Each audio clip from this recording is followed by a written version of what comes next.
What's going on, you guys? How's everybody doing, man? Thank you guys for tuning in. Thank you guys for watching Closing Statements. I'm your boy, The Law, and I want to thank you guys for giving me your time, giving me your ear to hear what I put out. I do not take it for granted for what I put out here. I do not take it for granted for those who come on. We respect the mic. That's the whole thing. In me is respect the mic, so that we can give you content. We can give you stuff that's gonna frustrate you, piss you off, but also excite you at the same time. So make sure you grab your pen and pad, because I promise you're gonna get something out of this. And so yeah, you guys, man, make sure you tell people about us and let them know that we out here doing our thing. And I promise you guys that on this show here, you will get what you need to get. Now, we would not have an exhaustive kind of conversation. We could come back to a part two on some of our guests if you let me know that. But we're actually going to give you enough where it scratch the surface, where it pique your interest, and then where you want to go ahead on and investigate what we're talking about. Well, today it's going to be a good one, because I got my guy Ron on here. He about to drop some knowledge. He's about to go ahead and drop some stuff. But you guys know I don't do no bios, so I'm gonna let him go and introduce himself. Ron, tell the people who you are, man. Hello, everybody. How you doing? This is Ron Sellers, all the way from Savannah, Georgia. I'm thankful to be on Closing Statements with Lawrence. It's awesome. It's a good day. It's great. I'm glad to be here. Love it, love it, love it. So tell everybody a little bit about yourself. Like, I know you say he always do that, you guys. He always type, and when he talk to everybody, I'm from Savannah, Georgia. You know what I'm saying? So tell everybody what you do, you know what I'm saying? Give us a little history about yourself, and then we'll roll into that. Okay. Hey, I'm a 45-year-old, married, six kids. That's three boys, three girls. I'm a military veteran, retired veteran, 20 years. I'm a servant of the Lord. Uh, like I said, husband, father, veteran, brother, friend, motivational speaker, motivational listener, and a mentor. Love it, love it, love it. So, what service, what branch of service you was in? Army. Army. I apologize. It's okay. Uh, I should have grabbed you before you went there. You know what I'm saying? Oh, But it's all good. It's all good, man. But yeah, you guys, man. This is an awesome brother, man. He's very dedicated, very stern. When I say stern, meaning he's stern on the mission that he's doing. There's no bend, there's no break. He's very focused on that, which you should do that too. You should be very stern on what it is you believe in and what impact you want to make in the earth, so that you can actually do the thing that you are called to do and that you're sent here to do in the earth. So you say you're a motivational speaker, a servant of the Lord. What are the things that you're using to actually really motivate those? Because we know that we can see a good decline a little bit when it comes to people coming to church, or having that spiritual connection with God.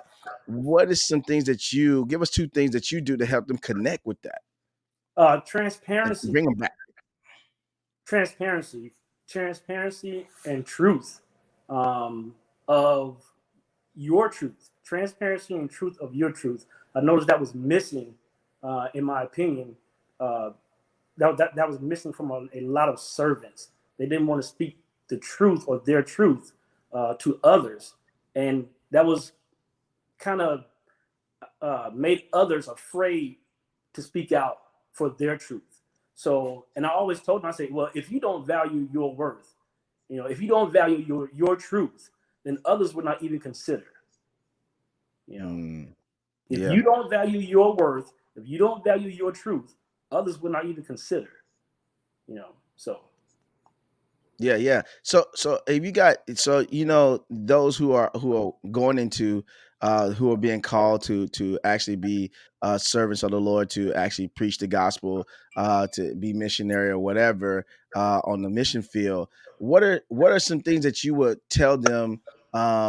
Give us two tips that you would tell, like a young up and coming preacher, a pastor who is probably trying to build that church. What is something that you could tell them that can help them not only connect with what's happening, but also be effective in their speech and talk? Three things. Three things. I would say keep the faith, going going faith forward. Have patience. It's going to take some patience. And whew, that third that third thing is believing beyond your current beliefs. Mm, You got to believe beyond your current beliefs. If you don't believe beyond your current beliefs, you will never go forward. You love it. can't. You won't. You always stay stagnant in quicksand if you don't believe that you're going to make it. You know, and I always tell my mentees that, those who I counsel, my children, I tell them the same thing. You know, go faith forward, have patience, have patience. All right, and you'll make it. You'll make it. And you got to believe beyond your current beliefs. Don't believe what tomorrow did for you. Believe in tomorrow. Don't believe what yesterday. Believe in tomorrow. That's that's Love it. that's that's the faith that we have tomorrow. Love it, love it, love it. So what impact do you see yourself making in this in your community, in this world, in your space of influence? What impact do you see yourself doing? Um, I already, I've already made an impact.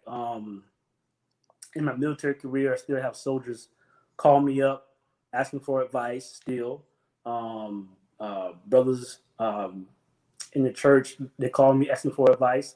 Even my uncle. And I consider that an honor. Wow. My uncle calls me and asks me for advice. My sons, my 23-year-old son and my 17-year-old son, they called and asked for advice, and they want to emulate me, you know, and my path. And I tell them all the time, I want you to be better than me. I want you to be like Christ, how Christ said, you will do greater things. So I tell Love it. them, I want you to be better than me.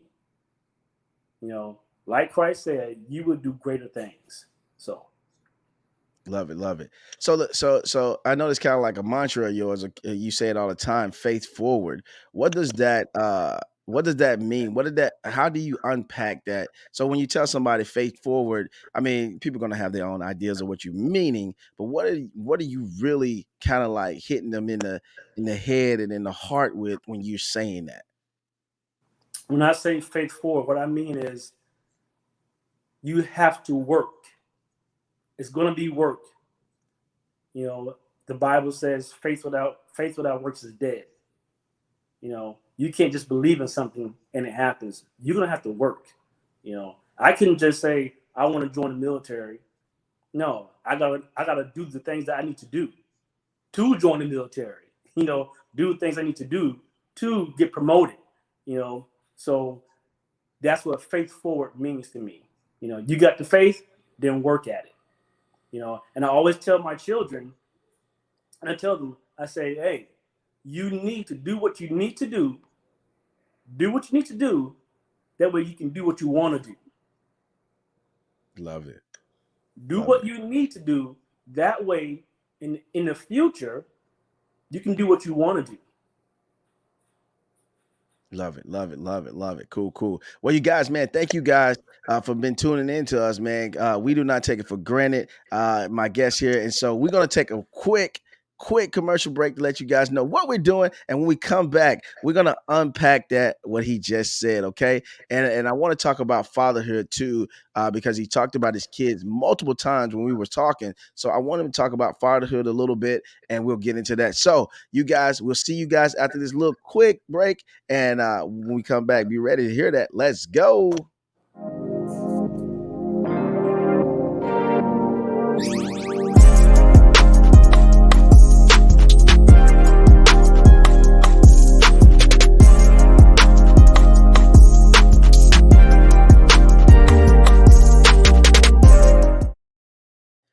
All right, you guys, man, we're back, and something he said before we left, before we got out of here, he said he told his kids to do what you need to do today, so you can do what you want to do tomorrow, right?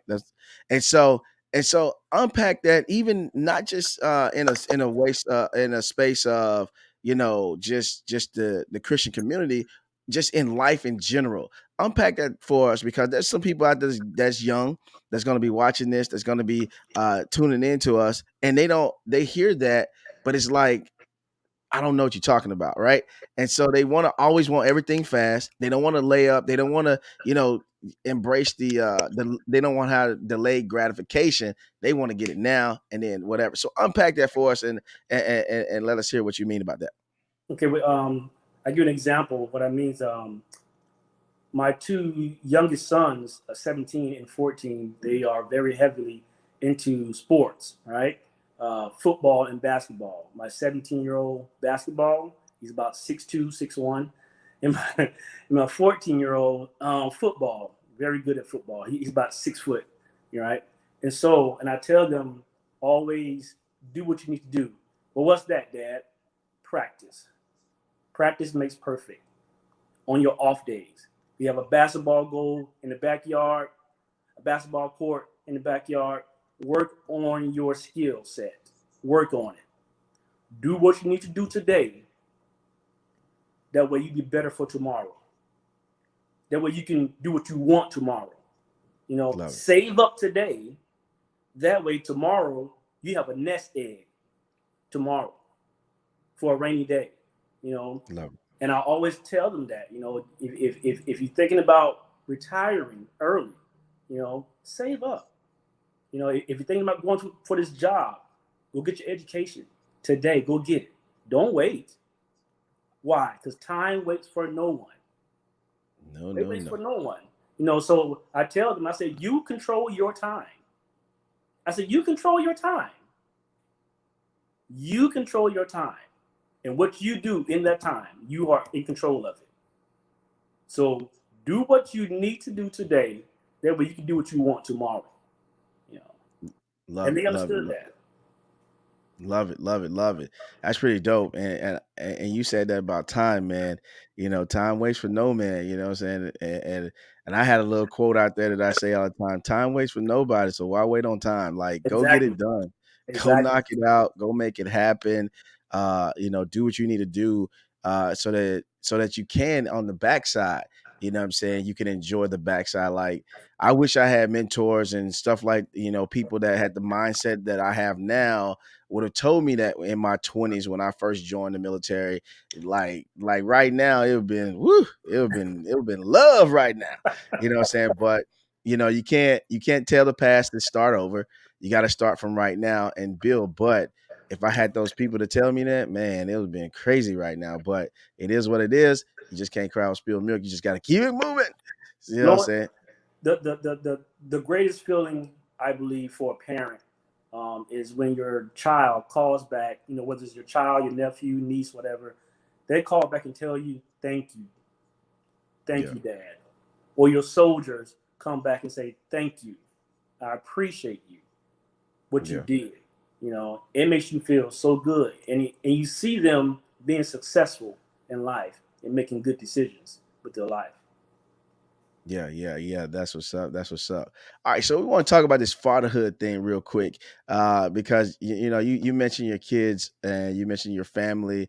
You've been a husband quite a bit, right? And so we know that that is very in the forefront of your mind, very in the forefront of your heart. Uh, give some dudes some stuff, right? Give them some stuff on embracing fatherhood and really taking advantage of. Now, I don't have any kids. I have nieces and nephews, but you know, I desire to have one, but you know what I'm saying? I'm not in that space. But you, as I hear you and as it comes out of your voice and when you're talking about everything, I believe in my heart you hold that thing dear to you when it comes to fatherhood. So, tell some dudes what's up and saying go for it, man. This your moment. um, I would say be transparent with your children. Be transparent with them. Love it. Show them how you grew up. Show them. Be transparent with them. Be accountable and be responsible. And not only that, but hold them accountable and responsible. And I can remember when I was like 10 years old. I made a promise to myself, that I would not be what my dad was to me. Mm. I can't relate to it. And now that I have children, it's like I can't relate to not being there for my children. You Yeah. know, not being an example for my children. And I even tell them, don't look at me because I'm flawed. I'm flawed. Mm. I tell them to look at Jesus. You know, I say, hey guys, I appreciate it that you guys love dad and you look up to dad, but I want you to look at Jesus. He is the way, he is the truth, and he is the life. Love it. Love it, love it, love it. So you guys, man, you've been listening and watching closing statements. We here with my, I want to say co-host for the day, Mr. Ron. Man, I appreciate you coming in and all that good stuff. So at the end of all my segments, right, end of all my shows, closing statement is where you now come with a closing statement after we had this conversation, after you gave some jewels or whatever. We want every individual to give a closing statement like they was a lawyer in the courtroom, meaning, saying validate your case, right? And so this is your opportunity right now, take 2 minutes or so to go ahead on and give you a closing statement where you hit an impact, because there's somebody out there really needs to hear your voice. There's somebody out there that really needs to hear what you got to say. And then after you lay your closing statement, let them know how they can get in contact with you and connect with you. Okay, hey guys, hey, believe in yourself, have faith, persevere, pray, focus, and you will do it. You can overcome all the obstacles you can, and you will. Faith forward. Believe, believe in your. You gotta believe beyond your current beliefs. I can't say that enough. Love it. Believe in your current status. Believe beyond your current status. What you are today is not what you're going to be tomorrow. It is not. What I was 10 years ago, I am not today. What Lawrence was 10 years ago, he is not today. I guarantee it. And the same thing goes for you. What you are today will not be 10 years from now. It will not even tomorrow. So believe in yourself, believe in Jesus, and you can overcome anything. Go on Yes, faith sir. forward. Yes, sir. Yes, sir. Now shout out how they can follow you, sir. I am on Facebook right now. I am on Facebook only at Lur Latrell. You can just search my name and you'll find me. Other than that, I am not on IG, Twitter. My daughter told me, she said, No TikTok, man. no TikTok. Oh man. My 16-year-old daughter told me, she said, Dad, you're too old to be on social media. I said, wow. I don't know about that because 40 is the new 30, new Oh 20, you man. know what I'm saying? You know what I'm saying? You know what I'm saying? These 40-year-olds taking over. I don't know what they talk about. You know what I'm saying? Hey, Yes, sir. Yes, sir. Well, Ron, I appreciate you coming out, man, and being on the show, man. And I do not take it for granted that you gave us your time. You dropped the nuggets in on us, you guys, and Ron, and so you guys, man, please hit rewind on this. Grab your pen and pad. Write down those mantras. Write down those quotes that he actually put out, because you can write those on your wall and they will sustain you for a very long time if you look at that. You know what I'm saying? Faith forward. Put that in there. You know what I'm saying? Do what you need to do. I'm emphasized that. Do what you need to do today so you can do what you want to do tomorrow. Make sure you write that out and put that on your on your door as you leave in the house. Let your kids see that, hear that, speak that in the house, and just watch what happens. Because as you start speaking, your words is giving life to anything that you're speaking with, anything that you're speaking to. Your words are going to give that life. So you guys continue to follow us, continue to hit us up, and continue to do what you do. Hey, Ron, don't go nowhere. I'm going to put you back in the green room. We're going to go ahead and sign out of here. And you guys, you know how I do it. I only got 2 words for you if you don't follow him. You're wrong. So make sure you follow him. And we're going to get out here and I'm going to sign out like I always do. We may not be the solution, but we will be the antidote. I love you guys. Have a good one. Peace.